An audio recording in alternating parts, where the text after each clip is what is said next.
सभी को प्रणाम। मैं डॉक्टर आर बी धमन ज्योतिष के क्षेत्र में मान सकते हैं कि 35 वर्ष के आसपास मुझे ज्योतिष की प्रैक्टिस करते हुए हो गए हैं।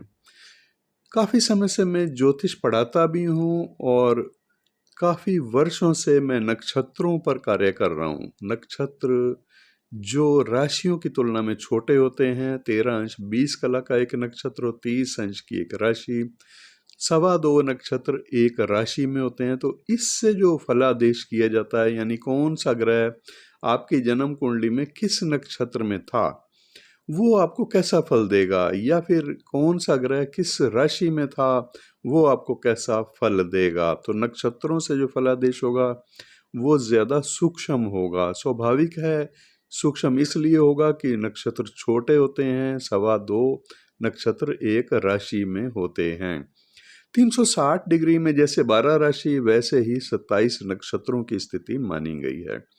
इन्हीं 27 नक्षत्रों में भिन्न भिन्न ग्रहों की अब भ्रमण काल जो कि आपके जन्म के समय हो रहा था, यानी आपकी जन्म कुंडली में वो प्रदर्शित हो रहा है, उसका फल आपके जीवन पर कैसा होगा, वो ग्रह अपनी दशा या अंतर्दशा में कैसा फल देगा। आज का वीडियो भी इसी विषय पर है। हम बात करेंगे भरणी नक्षत्र की।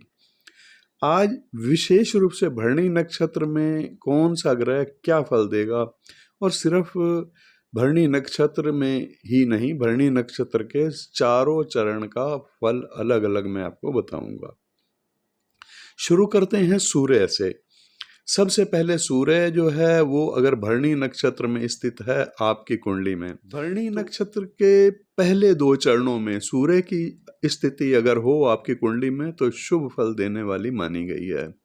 लेकिन इसके बाद वाले जो 2 चरण हैं भरणी नक्षत्र के, उनमें सूर्य की स्थिति मिला जुला फल, मिश्रित फल देने वाली मानी गई है। भरणी नक्षत्र के पहले चरण में सूर्य की स्थिति, ऐसी स्थिति सूर्य की कुंडली में हो तो वो जातक को विद्वान बनाने वाली स्थिति होगी और उदार प्रकृति वाला वो जातक होता है।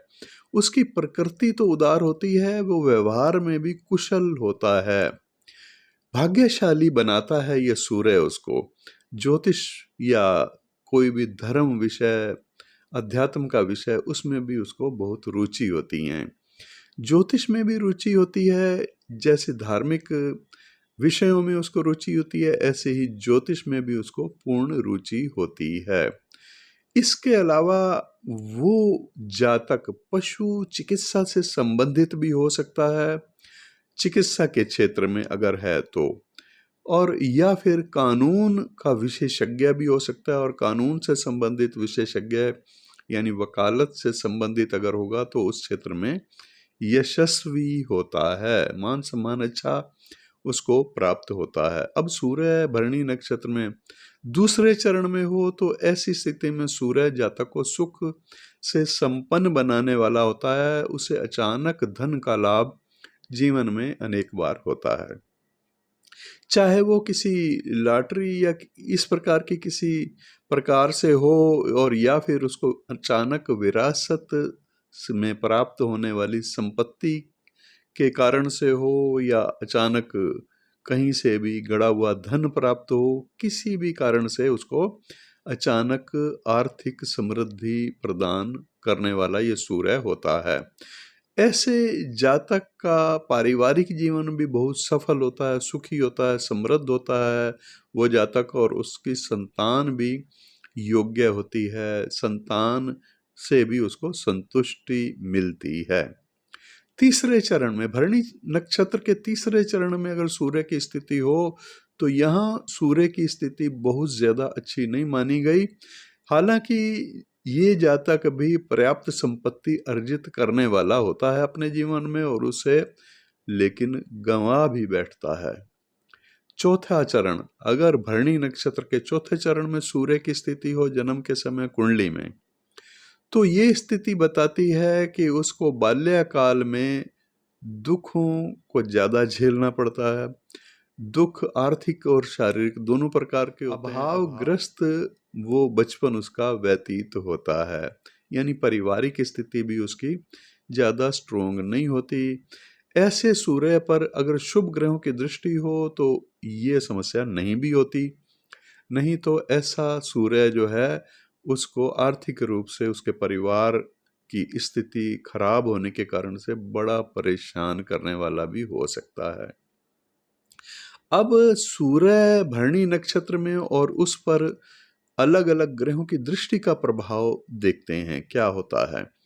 चंद्रमा की दृष्टि अगर ऐसे सूर्य पर हो जो सूर्य भरणी नक्षत्र में है तो ये जातक को उदार तो बनाती है और परोपकारी भी बनाने वाली होती है। इसी तरह से मंगल की दृष्टि अगर हो तो निर्दयी बनाने वाली ये दृष्टि होती है और साथ ही परोपकारी भी बनाती है।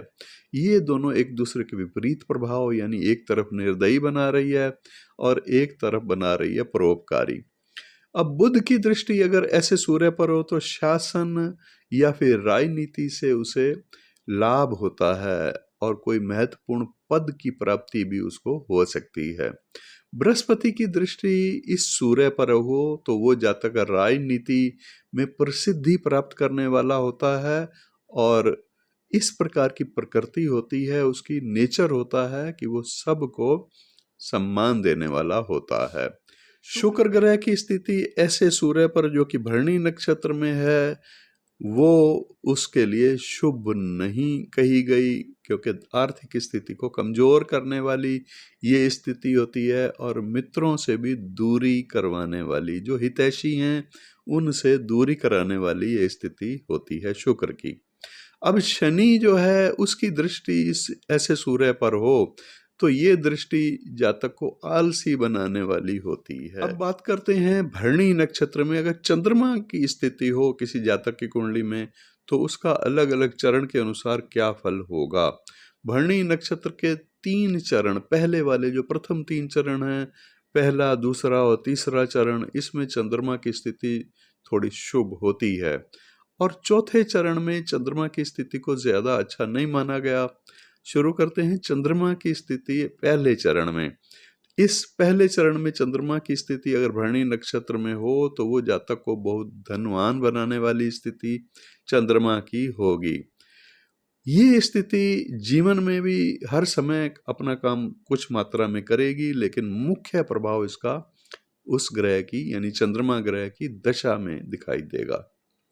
ऐसा व्यक्ति वर्तमान समय पर ध्यान देने वाला होता है और भविष्य की उसको चिंता कम होती है। जल्दबाजी में किए गए निर्णय उसे नुकसान भी पहुंचा सकते हैं, इस बात का ध्यान रखना होगा। अगर भरणी नक्षत्र में चंद्रमा की स्थिति प्रथम चरण में है किसी की कुंडली में तो अब दूसरे चरण में, भरणी नक्षत्र के दूसरे चरण में चंद्रमा की स्थिति जातक को आजीवन सुखी बनाने वाली होती है। पूरा जीवन ही प्रभाव होता है और सुखी बनाने वाला प्रभाव होता है। विरासत में भी इसको धन की प्राप्ति होती है और संपत्ति की प्राप्ति भी होती है। सुशिक्षित होता है वो जातक या जातिका या फिर पढ़े लिखे लोगों के साथ उठना बैठना उसका होता है। तीसरा चरण, भरणी नक्षत्र के तीसरे चरण में चंद्रमा की स्थिति अशुभ थोड़ी सी मानी गई है। ऐसे व्यक्ति की लोग निंदा करने वाले भी होते हैं और उसको धूर्त कहकर पुकारते हैं। कुछ लोग उसकी कुछ आदतें इस प्रकार की बन जाती हैं ऐसे चंद्रमा के कारण से। उसका अपना चरित्र भी इस प्रकार से धूमिल हो सकता है अगर वो थोड़ा ध्यान ना दे तो। चरण में चंद्रमा की स्थिति हो तो वो जातक को कुटिल बुद्धि वाला बनाती है और हो सकता है कि उससे जल से संबंधित कार्यों से संलग्न या फिर लाभ भी प्राप्त हो, यानी पानी से संबंधित जो बिजनेस है वो कार्य हैं उनसे उसको लाभ की संभावना होती है। अब भरणी नक्षत्र में स्थित चंद्रमा पर सभी ग्रहों की दृष्टि का प्रभाव क्या होगा। सबसे पहले सूर्य की दृष्टि अगर ऐसे चंद्रमा पर हो तो ये जातक को औरों का सहायक बनाने वाली होती है और वो उसका स्वभाव भी क्रूरता के कारण से थोड़ा सा प्रभावित होता है। ऐसे जातक के हाथ में कुछ अधिकार भी होते हैं और अधिकार ऐसे प्राप्त होते हैं जिसके कारण से दूसरों को पनिशमेंट भी देने वाला कहा गया है। मंगल की दृष्टि अगर ऐसे चंद्रमा पर हो जो कि भरणी नक्षत्र में है तो जातक को विष से या अग्नि से भय होता है या फिर उसको शरीर में पक्षाघात रोग होने का भी खतरा होता है। प्रावलंबी होता है वो जातक। बुध की दृष्टि शुभ मानी गई है। ये जातक विद्वान भी होता है, प्रसिद्ध भी होता है और धनवान भी होता है। बृहस्पति की दृष्टि ऐसे चंद्रमा पर हो जो कि भरणी नक्षत्र में है तो ये इसे धनवान बनाने वाली स्थिति होगी और तंदुरुस्त रहने वाला होगा उसका शरीर, यानी स्वास्थ्य अच्छा होता है उसका। जो अपने से बड़े हैं उनका और या फिर अधिकारी जो अपने से बड़े अधिकारी हैं उनकी कृपा बरसती है, उनकी कृपा के पात्र होते हैं ये। उसे अच्छा लाइफ पार्टनर भी मिलता है, जीवन साथी उसका अच्छा होता है। शुक्र की दृष्टि अगर हो ऐसे चंद्रमा पर तो उसका जीवन सुखी होता है, आर्थिक रूप से भी संपन्न होता है, भौतिक साधनों की प्राप्ति भी उसको पर्याप्त मात्रा में होती है। शनि की दृष्टि अगर ऐसे चंद्रमा पर हो जो कि भरणी नक्षत्र में है तो मिथ्या भाषण करने वाला, यानी वो ऐसी बातें करता है जिसका कोई लाभ नहीं होता दूसरों को और ना ही वो कोई उसका अर्थ निकलता है। थोड़ा सा आलसी भी होता है वो व्यक्ति और धन से भी कुछ अभावग्रस्त रहता है। क्रूर बनाता है ये शनि उसको स्वभाव से। अब भरणी नक्षत्र में मंगल की स्थिति हो तो क्या फल होता है उस जातक के लिए। भरणी नक्षत्र के जो पहले 3 चरण हैं उसमें मंगल की स्थिति शुभ नहीं मानी गई। उन 3 चरणों में अगर मंगल की स्थिति हो तो दुर्घटना का भय भी होता है और रोग भी अक्सर कोई ना कोई बना रहता है। पहले चरण भरणी नक्षत्र के पहले चरण में मंगल की स्थिति का क्या फल है, आइए ये जानते हैं। ऐसे व्यक्ति की आयु जो है वो मध्य आयु कही गई है और ये प्रदेश में रहने वाला या अल्प बीमारी, छोटी मोटी कोई बीमारी के कारण ये शरीर से परेशान होता है। अंतिम अवस्था में भी इसको कोई रोग होता है। ऐसे व्यक्ति को स्वयं को कोई वाहन चलाने के लिए भी सावधानी बरतनी चाहिए अगर उसकी मंगल की महादशा या अंतर्दशा का समय चल रहा हो, जिस मंगल की स्थिति भरणी नक्षत्र में हो। दूसरे चरण में अगर मंगल हो भरणी नक्षत्र के तो यहाँ पर मंगल का प्रभाव उस जातक को बुद्धिमान बनाने वाला होता है, मेहनती होता है, परिश्रमी होता है वो जातक को, साथ ही दुर्बल शरीर वाला यानी हेल्दी नहीं होता, कमजोर शरीर भी नहीं होता लेकिन शरीर दुबला पतला होता है। चमड़ी के रोगों की समस्या उसको हो सकती है। काम भाव के कारण कोई इस प्रकार के रोग भी उसको घेर सकते हैं। सावधानी यहाँ भी उसको रखने की जरूरत होती है कि काम भाव की अधिकता होगी या इस प्रकार के व्यभिचार से दूर रहने की जरूरत होती है। तीसरे चरण में मंगल की स्थिति भरणी नक्षत्र के तीसरे चरण में हो तो बेहद अशुभ मानी गई है। ये जो स्थिति है मंगल की, ये बाल्यकाल से लेकर के और 50 वर्ष तक के जीवन काल को आर्थिक रूप से संपन्न नहीं होने देता, यानी रुकावटें होती हैं अर्थ प्राप्ति में उसको, और फिर धन की अल्पता जो है उसको ज़्यादा सताती भी है। लेकिन उत्तरार्ध यानी सेकंड पार्ट जो है 50 के बाद वाला जीवन काल सुखी होता है उसका और वो अपने जीवन में समृद्ध होता है। चौथे चरण में अगर मंगल हो भरणी नक्षत्र के किसी की कुंडली में तो यहाँ मंगल जातक को यौन रोगों का सफल चिकित्सक बना सकता है।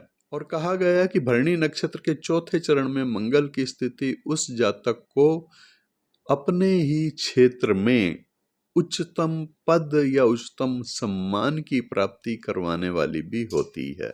अब भरणी नक्षत्र में मंगल की स्थिति हो और उसमें सभी ग्रहों की दृष्टियों का प्रभाव जानते हैं क्या होगा। सूर्य की दृष्टि अगर ऐसे मंगल पर हो जो कि भरणी नक्षत्र में है तो जातक धनी भी होता है, सम्मान प्राप्त करने वाला भी होता है, विनम्र स्वभाव वाला और बुद्धिमान होता है।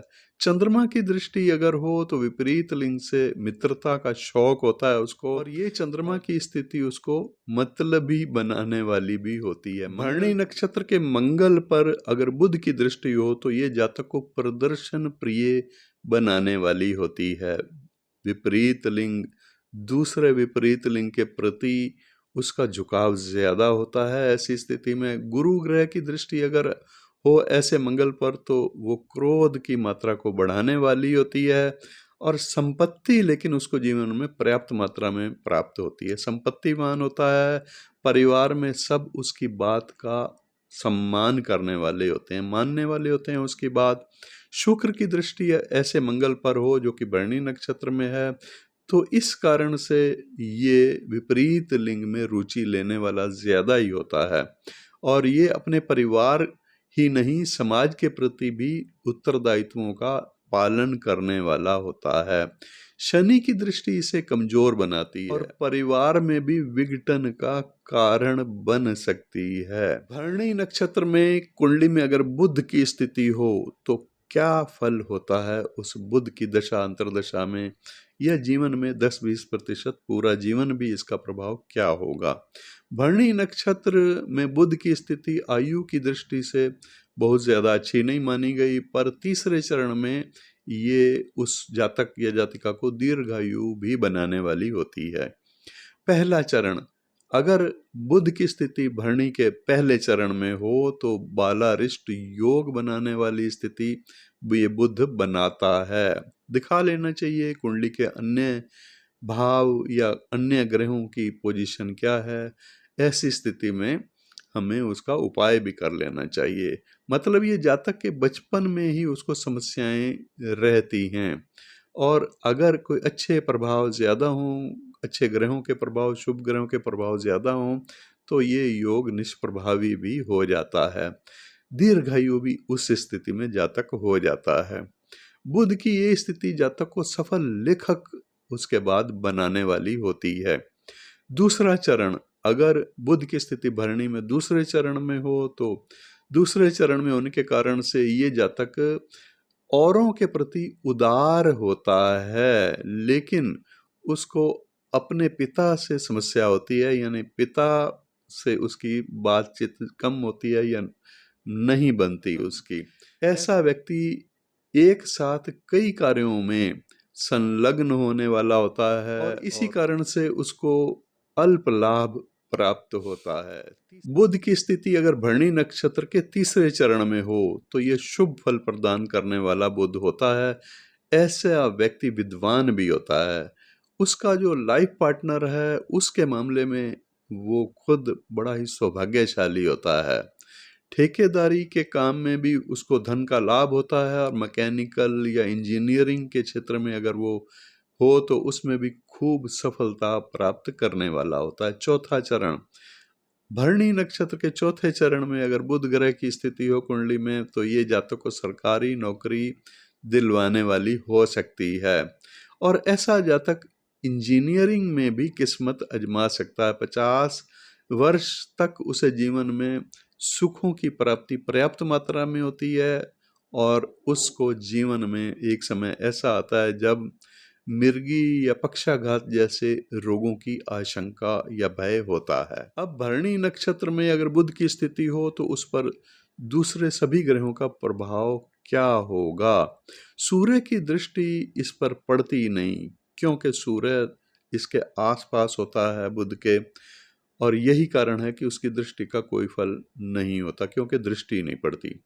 चंद्रमा की दृष्टि इसे कई प्रकार की कलाओं में एक्सपर्ट बनाने वाली होती है। निपुण होता है वो किसी न किसी कला में, और उसको लाइफ पार्टनर का सुख पर्याप्त मात्रा में प्राप्त होता है, लाभान्वित होता है। उसके माध्यम से भी धन धान्य से और वाहन से भी वो संपन्न होता है। उसका अपना भवन भी होता है, यानी घर भी उसका अपना होता है। मंगल की दृष्टि ऐसे बुध पर हो तो वो वरिष्ठ अधिकारियों का कृपा पात्र होता है, और उसके कारण से उसे आर्थिक लाभ भी होता है। शुक्र की दृष्टि अगर ऐसे बुध पर हो तो उसको झगड़ालू स्वभाव वाला बनाने वाली होती है। बृहस्पति की दृष्टि अगर ऐसे बुध पर हो तो उसके जीवन को सुखी बनाने वाली ये दृष्टि होती है। जीवन साथी भी उसको अच्छा मिलता है, और उसी तरह से संतान सुख की प्राप्ति भी उसको पर्याप्त मात्रा में होती है। सुख और संतोष जीवन में संतान के कारण से भी खूब प्राप्त होते हैं। शनि की दृष्टि ऐसे बुध पर अगर हो तो उसके कारण से उसका स्वभाव झगड़ालू होता है, आलसी प्रवृत्ति हो जाता है, अनैतिक और क्रूर प्रकार के कार्य करने में भी उसकी रुचि होती है। अब भरणी नक्षत्र में बृहस्पति की स्थिति हो तो कैसा फल होता है? भरणी नक्षत्र में गुरु की स्थिति होने से ये गुरु आमतौर पर शुभ फल देने वाला ही होता है। ये जातक सुखी और संपन्न जीवन व्यतीत करने वाला होता है। पहला चरण, अगर पहले चरण में स्थिति हो बृहस्पति की भरणी नक्षत्र के, तो यहाँ बृहस्पति जातक को सत्य प्रिय बनाने वाला होता है, ओजस्वी होता है वो जातक, लोकप्रिय भी होता है, माता पिता का भक्त भी होता है और किसी अच्छी कंपनी या वित्तीय संस्था विभाग में वो प्रमुख हो सकता है। भरणी नक्षत्र के तीसरे चरण में बृहस्पति की स्थिति उस जातक को यात्रा प्रिय बनाने वाली होती है, विलासी प्रकृति उसकी बना देता है ये बृहस्पति, और दुर्घटनाओं का शिकार भी कभी कभी उसको होना पड़ता है जीवन में। ये दुर्घटनाएं उसकी आर्थिक हानि भी करने वाली होती हैं। ये किसी भी प्रतिस्पर्धा में सफल हो सकता है, किसी भी कंपटीशन में अगर ये भाग ले तो जीवन में सफल होता है। चौथे चरण में, भरणी नक्षत्र के चौथे चरण में बृहस्पति अगर कुंडली में है तो वो जातक कृषि से लाभान्वित हो सकता है। कृषि से संबंधित कोई कार्य हो या कृषि से संबंधित कोई उत्पादन हो, ऐसी किसी कंपनी में भी वो जुड़ा हुआ हो सकता है, ऐसे किसी कार्य से जुड़ा हुआ भी हो सकता है। इसके अलावा वो मांत्रिक भी हो सकता है, यानी मंत्र से संबंधित कोई कार्य करने वाला भी हो सकता है। ऐसा व्यक्ति चतुर होता है और अपना काम निकालने में अग्रणी होता है, होशियार होता है। भरणी नक्षत्र के बृहस्पति पर अब सूर्य की दृष्टि और बाकी सभी ग्रहों की दृष्टि का प्रभाव जानेंगे। सूर्य की दृष्टि इस जातक को सत्य वक्ता और समाज सेवी, भाग्यशाली और प्रसिद्ध बनाने वाली होती है। चंद्रमा की दृष्टि प्रसिद्ध तो बनाती है, साथ ही शांति प्रिय भी बनाती है और परोपकारी स्वभाव भी उसको प्रदान करने वाली होती है। मंगल की दृष्टि इसे निर्मम बनाने वाली और उपकार से दूर रखने वाली होती है, पर इसके अधीन अनेक व्यक्ति कार्य करने वाले भी होते हैं। बुध की अगर ऐसे बृहस्पति पर दृष्टि हो जो कि भरणी नक्षत्र में है तो इसका फल शुभ नहीं बताया गया। थोड़ा सा झगड़ालू प्रवृत्ति वाला वो जातक बन जाता है, मिथ्या भाषण करने वाला, यानी झूठ का सहारा ज्यादा लेने वाला हो जाता है और प्रदर्शन प्रिय बनाने वाली ये स्थिति होती है। साथ साथ विपरीत लिंग के प्रति भी उसकी इंटरेस्ट, रुचियां ज्यादा होती हैं, उससे मित्रता होती है। शुक्र ग्रह की दृष्टि भरणी नक्षत्र वाले बृहस्पति पर अगर हो तो जीवन में हर सुख प्रदान करने वाली ये दृष्टि होगी और उसे अपने लाइफ पार्टनर से सुखों की प्राप्ति होती है और शया सुख यानी बेडरूम का आनंद प्राप्त करने वाला होता है। निजी वाहन या अपना ही भवन, अपना ही घर उसको सुखकारी होता है। शनि की दृष्टि ऐसे बृहस्पति पर हो जो कि भरणी नक्षत्र में है तो शनि की दृष्टि के कारण वो दृष्टि दुर्भाग्य की सूचना देने वाली भी होती है। जातक जो है संतान या फिर अपने लाइफ पार्टनर के सुखों से थोड़ा सा वंचित रहने वाला होता है। ऐसा व्यक्ति दिल से भी क्रूर स्वभाव वाला और हमेशा दूसरों को सलाह देने वाला होता है। अब भरणी नक्षत्र में शुक्र ग्रह की स्थिति क्या बताती है? भरणी नक्षत्र में शुक्र ग्रह की स्थिति के फल ज्यादातर शुभ ही हुआ करते हैं और ऐसे व्यक्तियों को लेकिन नेत्र से संबंधित कोई न कोई कष्ट या फिर कोई चोट लगना शरीर में ये अक्सर हुआ करता है। पहले चरण में अगर शुक्र ग्रह की स्थिति हो भरणी नक्षत्र के तो ये जातक को संगीतज्ञ बनाने वाली हो सकती है। वो जातक ओजस्वी होता है और प्रिय सबका होता है, सबको प्रिय लगने वाला, आकर्षण वाला होता है, आकर्षण वाला उसका चेहरा होता है। ऐसा व्यक्ति भोग विलास का शौकीन भी बहुत होता है। आंखों के ऊपर चोट लगने का उसको खतरा ज्यादा होता है।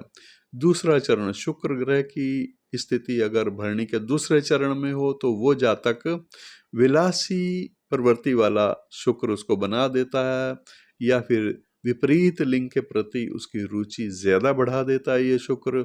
उसे गुप्त रोग होने के खतरे भी होते हैं। इन्हीं कारणों से आंख के ऊपर चोट लगने का यहाँ भी खतरा होता है।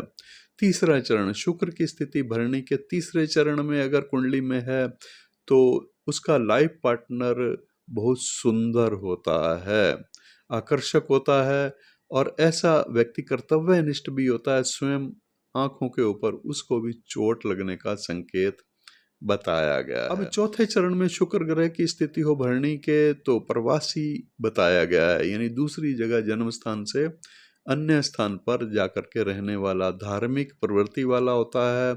अक्सर वो मंदिर, मठ या फिर गिरजाघर या मस्जिद, जिस भी धर्म को मानने वाला है, उनसे संबंधित धार्मिक ग्रंथों का अध्ययन करने वाला, उनमें निपुण भी होता है। भरणी नक्षत्र में शुक्र की स्थिति और उस पर बाकी किसी ग्रह की दृष्टि का प्रभाव क्या कहता है। अब भरणी नक्षत्र पर शुक्र की स्थिति हो और उस शुक्र पर सूर्य की दृष्टि हो तो ऐसा जातक शासन से लाभ प्राप्त करने वाला होता है। अनेक पुरस्कार भी उसको प्राप्त होते हैं, लेकिन उस व्यक्ति के जीवन साथी के साथ किसी न किसी प्रकार की घटना भी होती है, उसका दुख भी उसको उठाना पड़ता है जीवन में। चंद्रमा की दृष्टि का प्रभाव अगर ऐसे शुक्र पर हो तो उसे एक और समाज से उच्च पद की प्राप्ति होती है और दूसरी ओर अन्य विपरीत लिंग वालों के प्रति रुचि के कारण उसको आलोचना का शिकार भी बनना पड़ता है। मंगल की दृष्टि उसे हर प्रकार के सुखों से वंचित और अभावग्रस्त करने वाली भी हो सकती है। बुध की दृष्टि अगर ऐसे शुक्र पर हो तो जीवन में उसको अनेक प्रकार की रुकावटों का सामना करना पड़ता है। बृहस्पति की दृष्टि अगर हो तो शुभ फल प्राप्त होता है। शुक्र पर बृहस्पति की दृष्टि उसे जीवन में अनेक प्रकार के सुख प्रदान करने वाली होती है और जीवन साथी और संतान के मामले में भी ऐसा व्यक्ति भाग्यशाली होता है। शनि की दृष्टि अगर ऐसे शुक्र पर हो तो अशुभ फल प्रदान करने वाली होती है, लेकिन भरणी नक्षत्र में स्थित शुक्र पर शनि की दृष्टि जातक को शांति प्रिय भी बनाती है और उदार प्रकृति वाला भी बनाती है। दूसरों का सहायक भी वो जातक होता है। ऐसा व्यक्ति गलत तरीके से धन उपार्जन करने वाला भी कहा गया है। अब भरणी नक्षत्र में अगर शनि की स्थिति हो तो क्या फल होते हैं। भरणी के अलग अलग चरणों में शनि के कारण से लगभग ठीक ही फल, थोड़े बहुत शुभ फल ही प्राप्त होते हैं। पहला चरण, भरणी नक्षत्र के पहले चरण में शनि की स्थिति हो तो यहाँ शनि धार्मिक ग्रंथों का अध्ययन करने वाला बनाता है जातक को और बुद्धिमान, मीठी भाषा का प्रयोग करने वाला, सबसे आदर सम्मान पूर्वक मित्रता करने वाला होता है। दूसरा चरण, यहाँ पर दूसरे चरण में शनि की स्थिति भरणी में हो तो वो जातक को बेहद बुद्धिमान बनाती है, यानी उसका दिमाग बहुत तेज होता है और जीवन भी उसका इसी कारण से सुखी होता है। तीसरा चरण, शनि की स्थिति इस नक्षत्र में तीसरे चरण में है तो सामान्य रूप से परावलंबी होता है वो जातक। उसे दो दो अलग अलग अभिभावकों का संरक्षण प्राप्त होता है। चौथा चरण, शनि की स्थिति भरणी के चौथे चरण में अगर है तो यहाँ शनि होने के कारण से 35 वर्ष की आयु तक का जीवन उसको संघर्षपूर्ण रूप में बिताना पड़ता है और ऐसा व्यक्ति पुलिस में या फिर सेना में सफल होता है। भरणी नक्षत्र में शनि की स्थिति और उस पर बाकी सभी ग्रहों की दृष्टि का प्रभाव क्या होगा, आइए इसको जानते हैं। सबसे पहले सूर्य की दृष्टि, इसके फल स्वरूप उस व्यक्ति को पशुपालन का कार्य शुभ होता है और कृषि के कार्य से भी वो लाभान्वित हो सकता है। वो उदार प्रकृति वाला भी होता है। चंद्रमा की दृष्टि अगर भरणी नक्षत्र वाले शनि पर हो तो इसका फल अशुभ बताया गया है, यानी शुभ नहीं होता और उसे कुछ ऐसे लोगों के साथ कुसंगति करने वाला बताया गया है जो कि क्रूर प्रकृति वाले होते हैं। मंगल की दृष्टि अगर ऐसे शनि पर हो तो उसे कृत धन बनाने वाली ये दृष्टि होती है। अनैतिक कार्यों में वो संलग्न हो सकता है और कदम कदम पर उसको रुकावटों का सामना भी करना पड़ सकता है। बुध की दृष्टि अगर ऐसे शनि पर हो तो अशुभ प्रभाव डालने वाली ये दृष्टि होती है, इसके कारण वो मिथ्याभाषी कहा गया है और उसको कुछ आदतें चोरी करने वाली भी हो सकती हैं, किसी ना किसी प्रकार की होती हैं, लेकिन शुभ ग्रहों का प्रभाव हो तो ये नहीं होता। बृहस्पति की दृष्टि अगर ऐसे शनि पर हो तो एक और वो समृद्धिपूर्ण जीवन व्यतीत करने वाला होता है और दूसरी और राजनीति के क्षेत्र में सफलता प्राप्त करने वाला भी साथ साथ होता है। शुक्र की दृष्टि उसे घूम फिर कर कार्य करने वाला बनाने वाली होती है। काम वासना की तृप्ति के लिए भी इधर उधर प्रयास करने वाला होता है, विपरीत लिंग के पीछे भाग दौड़ करने वाला व्यक्ति भी होता है। अब भरणी नक्षत्र में राहु की स्थिति हो तो कौन कौन से चरण में क्या फल होगा, आइए इसको जानते हैं। भरणी नक्षत्र में राहु के सभी चरणों में लगभग थोड़े बहुत शुभ फल ही बताए गए हैं। पहले चरण में, भरणी नक्षत्र के पहले चरण में अगर राहु हो तो ऐसी स्थिति में वो जातक शक्तिशाली होता है, प्रसिद्ध होता है, धनवान भी होता है और उसकी मृत्यु के समय लेकिन वो धन उसके पास अल्प मात्रा में होता है। दूसरा चरण, भरणी नक्षत्र के दूसरे चरण में राहु की स्थिति कुंडली में अगर हो तो बेहद मान सम्मान की प्राप्ति करवाने वाली होती है, यश की प्राप्ति होती है, किसी कार्य में वो कुशल होता है और चर्म रोग का भय भी उसको साथ साथ होता है। तीसरा चरण, भरणी नक्षत्र के तीसरे चरण में राहु की स्थिति उसे काव्य का रचयिता बनाने वाली हो सकती है। उस जातक को यश उस कारण से भी प्राप्त होता है। पुलिस में भी अगर वो हो तो वहाँ भी मान सम्मान की प्राप्ति और सफलता प्राप्त करने वाला होता है, या फिर सेना से भी वो लाभान्वित हो सकता है। चौथा चरण, अगर भरणी नक्षत्र के चौथे चरण में राहु की स्थिति हो तो यहाँ राहु की स्थिति उस व्यक्ति को उदार बनाने वाली होती है। दूध से संबंधित किसी पदार्थ का कार्य, खोया है या मिठाई है, दूध से संबंधित किसी भी कार्य से वो लाभ प्राप्त करने वाला होता है। अब भरणी नक्षत्र में केतु ग्रह की स्थिति क्या कहती है, इसको जानते हैं। भरणी नक्षत्र के पहले 2 चरणों में केतु की स्थिति के लगभग अच्छे फल नहीं होते, लेकिन बाद वाले 2 चरणों में केतु की स्थिति को थोड़ा शुभ माना गया है। पहले चरण में केतु की स्थिति भरणी नक्षत्र के पहले चरण में आयु के लिए खतरा बताती है। अन्य कोई अच्छे योग हों तो ये खतरा नहीं भी होता केतु के समय में। भरणी नक्षत्र के दूसरे चरण में अगर केतु की स्थिति हो तो यहाँ अच्छी आयु तो प्रदान करने वाला ये केतु होता है, पर उस जातक को कोई ना कोई जीवन भर रोग की संभावना भी होती है, जैसे मिर्गी से संबंधित रोग या मस्तिष्क से संबंधित किसी प्रकार के रोग की आशंका उसको होती है। तीसरा चरण, अब तीसरा चरण भरणी नक्षत्र का और उसमें केतु की स्थिति हो तो ऐसा केतु व्यक्ति को योग विद्या, किसी भी प्रकार की योग विद्या हो सकती है, चाहे अध्यात्म से जुड़ा हुआ हो सकता है वो, या फिर क्रिया योग में भी, आध्यात्म में भी उसको पारंगत बनाने वाला ये केतु होता है। आध्यात्मिक रुचियों वाला मुख्य रूप से प्रभाव आध्यात्मिक क्रियाओं में संलग्न वो व्यक्ति होता है, ऐसा भी बताया गया है केतु के बारे में। या फिर वो किसी प्रकार की स्पर्श चिकित्सा करने वाला भी होता है, आध्यात्मिक शक्तियों का प्रयोग करके भी रोगों का निवारण करने वाला हो सकता है। चौथा चरण, अगर भरणी के चौथे चरण में केतु की स्थिति हो तो ये केतु उस जातक को दीर्घायु बनाने वाला माना गया है।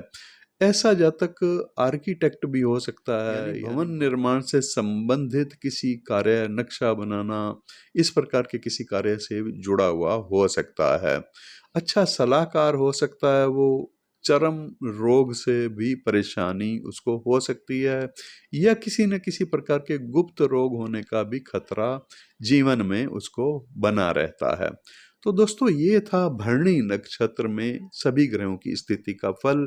भरणी नक्षत्र में सूर्य से लेकर के केतु तक सभी ग्रहों का कौन कौन से चरण में क्या फल होता है, ये आज के इस वीडियो में आपने जाना। कैसा लगा आपको ये वीडियो ज़रूर कमेंट्स में मेरे को बताइएगा, और इसी प्रकार के ज्ञानवर्धक ज्योतिष से संबंधित, नक्षत्रों से संबंधित वीडियो देखने के लिए चैनल को आप सब्सक्राइब ज़रूर कर लीजिएगा। अगर आप चैनल पर नए हैं सब्सक्राइब के साथ साथ आप अपने मित्रों को भी शेयर करें वीडियो जिनकी समान रुचि है। ज्योतिषीय परामर्श की अगर आवश्यकता हो तो मैं ज्योतिषीय परामर्श भी देता हूँ। नक्षत्र गणना के हिसाब से आपको मार्गदर्शन, या फिर कोई भी समस्या किसी को होती है तो उसका समाधान उपाय के साथ देता हूँ। लेकिन नक्षत्र गणना के अनुसार समय ज़्यादा लगता है और इसकी गणना मैं खुद करता हूँ। इसके लिए कंसल्टेशन अगर आप लेना चाहते हैं तो पेड सर्विस है, आप संपर्क कर सकते हैं मेरे दिए गए नंबरों पर, जो नंबर सामने डिस्प्ले हो रहे हैं या फिर डिस्क्रिप्शन में भी दिए गए हैं। दोस्तों, अगर आप ज्योतिष सीखना चाहते हैं तो कोर्सेज भी करवाते हैं। कोर्सों के लिए भी इन्हीं नंबरों पर आप संपर्क करके पूछताछ कर सकते हैं। घर बैठे ऑनलाइन कोर्स भी उपलब्ध हैं। घर बैठ करके आप एक अच्छे ज्योतिषी बन सकते हैं कोर्स के माध्यम से। तो आज के लिए इतना ही, फिर मिलेंगे 27 में से तीसरे नक्षत्र पर चर्चा करने के लिए। कृतिका नक्षत्र में ग्रहों की स्थिति बताएंगे। नमस्कार।